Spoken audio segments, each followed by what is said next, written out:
electron carriers are there also, that is ubiquinone, that is coenzyme Q, and cytochrome C also there involved in this process. So if you see this diagram, that is this image, that is the NADP, that is NADH and NAD. It gets converted to NAD because this NAD from the glycolysis and this cycle, it gets entered into the complex 1. It gets entered into the complex 1 and the FMN is there. Flavin mononucleotide is there. That is, this substance is donate this energy or electrons, this Fe sulfate molecule and transport, and here one proton transport to the mitochondrial inner membrane there. So after that, Fe iron sulfate gives this electron to the ubiquinone Q. Okay. And in the second state, this FAD gets converted to FAD, which is comes from the PC. Okay. And again, this is electron carrier molecules donate this electron to the iron sulfate directly because FMN is not there. Okay. So if iron sulfate again donate this electron because this is hidden energy or electron is do not bear by this ferrous sulfate. So this ferrous or iron sulfate molecules donate that electron again to the ubiquinone molecules. And after that, this ubiquinone molecules donate that or transport that electron to the third molecule, third complex molecule. That is cytochrome B. It goes into the cytochrome B1C, and this again, this cytochrome B1C donate this electron to the ferrous or iron sulfate there, and again this iron sulfate donate this electron or transfer this electron to the cytochrome C1 substances. In this process, again the proton enter into the mitochondrial inner membrane there. So after that, the cytochrome C component is there. So this cytochrome C transfer the electron to the cytochrome A, and this cytochrome A1 goes into the or donate this electron to the cytochrome A3 in the fourth complex or fourth complex there. Again here proton transfer to the mitochondrial inner membrane there. Okay. So the electron which are obtained by this fourth complex, transferred by this fourth complex, those are mixed with or combined with the half oxygen molecule, and this half oxygen molecule gets combined with the two proton molecules and forms the H2O, and it is the water molecule here. This is the electron transport chain, and after removing the H2O molecule, oxidative phosphorylation occurs in this process.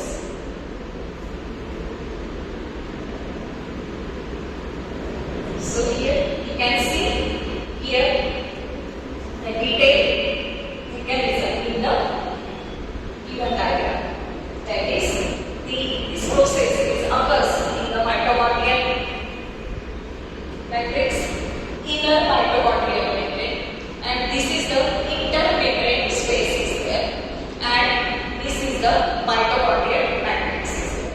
So the NADH comes from the glycolysis process, that is, the NADH converted into NAD because it donates the electrons to the first complex. Okay.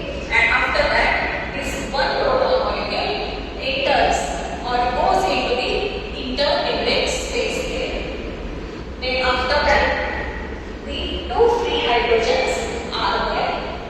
Okay, after that, this second complex. Here, ubiquinol is there. This FADH2 is gets converted to FAD, and from there it comes from the DCA cycle.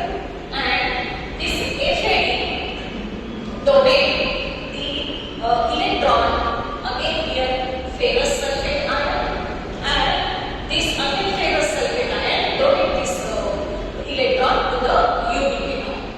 So this cycle is there in the first step. In second step, again proton. This proton goes into the intermembrane space there. Okay, and after that, the third molecule, cytochrome C, is there. With the help of cytochrome C, the electron goes into the third molecule. Okay, and after that, this oxidative phosphorylation occurs there, and ATP is get into the or convert into the ATP molecule due to the oxidative phosphorylation occurs there, and from the intermembrane space, hydrogen protons are enter into the mitochondrial matrix there. Okay, and after that, this electrons comes into the combined with this proton to free hydrogen ion, two electrons exciting electron transport chain, and which combine with the half of the oxygen molecule, and from there H2O or water molecule is released here. So this is about the electron transport chain. There are the 6 steps of the electron transport chain. That complex one is there. It is called as the NADH dehydrogenase, which accepts the electron from NADH and passes them to ubiquinol. They pumps 4 protons into intermembrane space. Then in second step, complex second, that is succinate hydrogenase, which accepts the electrons from FADH2 via succinate LGC cycle, passes to again ubiquinol. They does not pump protons because FMN is not present in there. So what does ubiquinol there? It shuttles electrons from complex 1 and 2 to complex 3 there. So complex 3, that is cytochrome B-C1 complex, that is transfer those electrons to the cytochrome C. And here also in this stage pumps 4 protons into the intermembrane space there. In the fifth stage, cytochrome C, which are the mobile carriers, it moves the electrons to the complex 4 there. Then complex 4 is the cytochrome C oxidase. It transfers electron to oxygen, that is final acceptor, and forms the H2O, that is water molecule. And here again, it pumps the 2 protons into intermembrane space there. And in the next step, last step, oxidative phosphorylation occurs with the help of ATP synthase enzyme, that is complex 5th. So proton flows back through the ATP synthase and drives the ATP production, that is ATP plus inorganic phosphate forms the ATP molecules there. So high energy leak process occurs in the oxidative phosphorylation process there. So energy in this process, those are NADH yield the approximately 2.5 ATP per 10 proton, total 10 proton pumped in the intermembrane space, and from the FADH2 approximately 1.5 ATP, that is 6 protons pumped in this process, and total per glucose there are approximately 30 to 32 ATP via electron transport chain plus DC cycle pumped. So here is the end of electron transport chain. So next process next pathway of the carbohydrate is the biosynthesis of glycogen. So glycogen is one of the molecule. It is in the glycolysis process. The goal of this glycolysis or glycogenolysis and the cyclic acid cycle is to conserve energy as ATP from the catabolism of carbohydrates. So if the cells have sufficient supplies of ATP, then these pathways and cycles are inhibited. So it's not necessary to occur. Glycogen is the glucose molecule or excess of glucose molecule stored in the liver or muscles in the form of glycogen. So if there is any need to occur this process, then only glycogenesis is synthesized in this pathway. So under this condition of excess ATP, the liver will attempt to convert a variety of excess molecules into glucose and or in the form of glycogen. So let us see the glycogenesis process. So glycogenesis is the formation of glycogen from glucose. It is the formation or generation of glycogen from glucose molecule. So glycogen is synthesized depending on the demand for glucose and ATP emissions. So if both are present in relatively high amount, means the glucose and ATP is present in a high amount, then the excess of each state promotes the glucose consumption in the glycogen for the storage in the liver and muscle cells. So in the synthesis of glycogen, 1 ATP is required per glucose incorporated into the polymeric branch structure of the glycogen. So actually glucose 6-phosphate is the cross-source compounds and it is a synthesized directly from the glucose or as the end product of the gluconeogenesis. Gluconeogenesis is the generation of new glucose molecule. You can see here in the image that is glucose. This gets converted to glucose 6-phosphate with the help of hexokinase in muscles and glucokinase when it occurs in the liver. Then this glucose 6-phosphate with the help of phosphoglucopalatase enzyme, it gets converted to or break down into the glucose 1-phosphate. Okay. So with the help of unique glucose phosphatase enzyme, it gets converted to unique glucose. Unique is the uracil diphosphate. So this unique glucose then converted to alpha-1,4-glycosidic units, okay, which are present in the glucose or which is the glycosidic linkage between the two glucose molecules with the help of glycogen synthase. And after that, the alpha-1,4-glycosidic unit is generated or formed. After that, this glycosidic unit gets converted to glycogen. Okay. And there are so many or branching enzymes, several enzymes which catalyzes those catalyzes this process. So after the glycogen formation is over, there are alpha-1,4 and 1,6 glycosidic units produced. So this is the glycogenesis process or synthesis of the glycogen. In this way, the excess of glucose molecule stored its energy in the form of glycogen. Then after that, glycogenolysis. Glycogenolysis is the glycogen or breakdown of the glycogen. In glycogenolysis, glycogen stored in the liver and muscles is converted first to glucose 1-phosphate and then to glucose 6-phosphate. So whenever the fasting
this is often associated with the ketosis.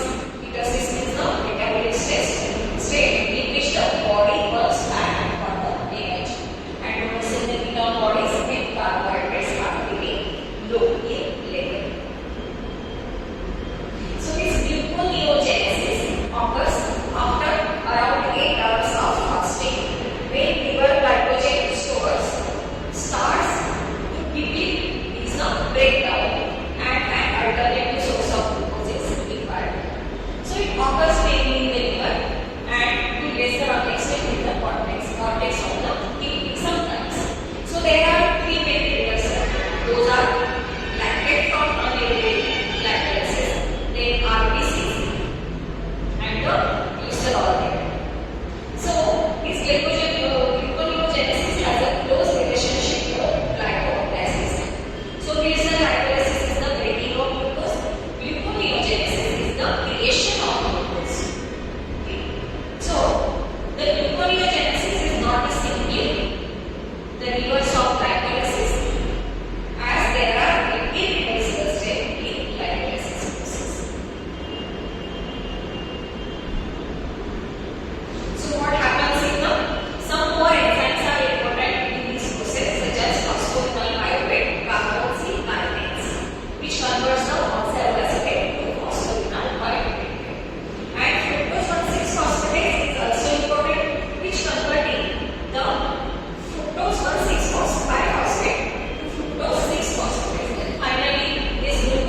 regulation of this reaction.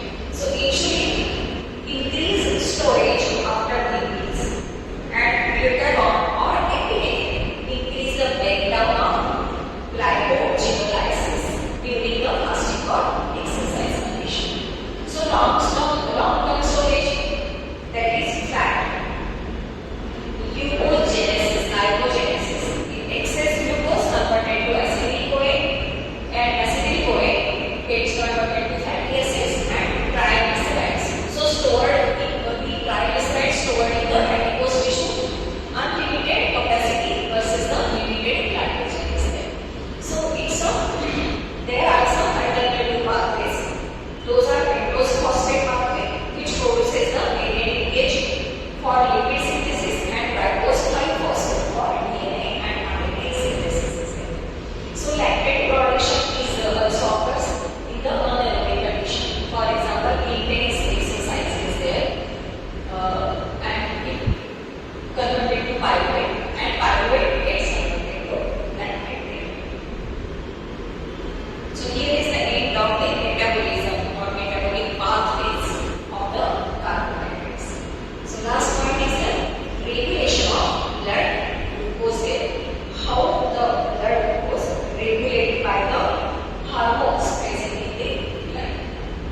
So blood sugar, that is glucose, is a type of fuel or energy for your body's cells.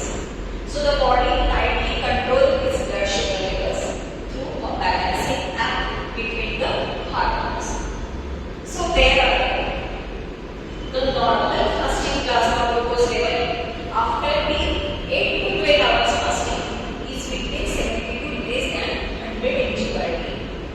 It increases after meal and return back to less than 140 mg/day and 2 hours after feeding. Or you can say the 2 hour post-meal or 2 hours meal. So the maintenance of blood glucose is an important function of the different tissues. So glucose is the principal source for energy production in the brain. There is sudden decrease in the blood glucose. If not treated, it produces the coma and even death. So glucose is the major breakdown product of cellular metabolism. As such, it is required both as an energy source and as a source of carbon for making the organic molecules.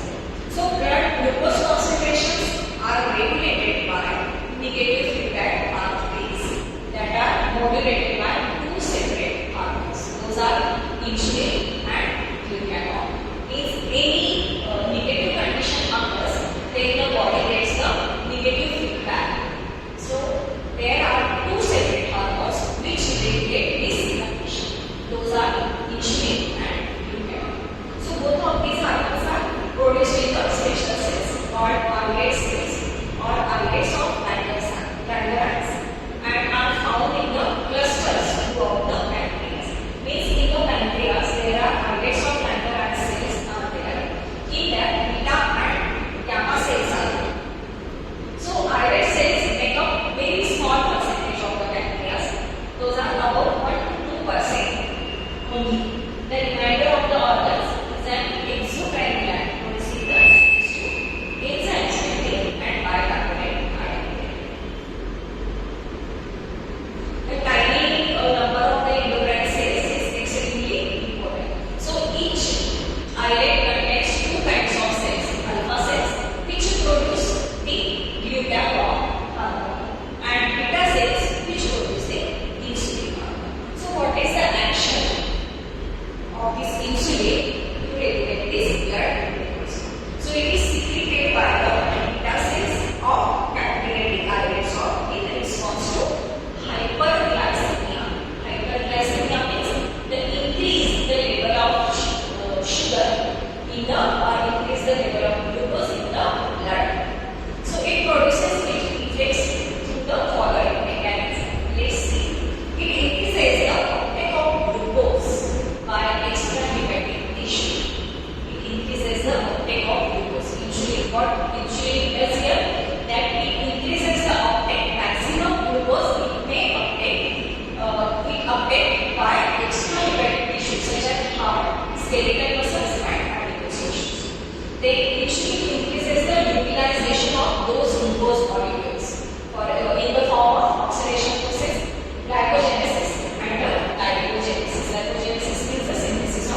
what it is here, glucagon causes the liver to convert stored glycogen into glucose.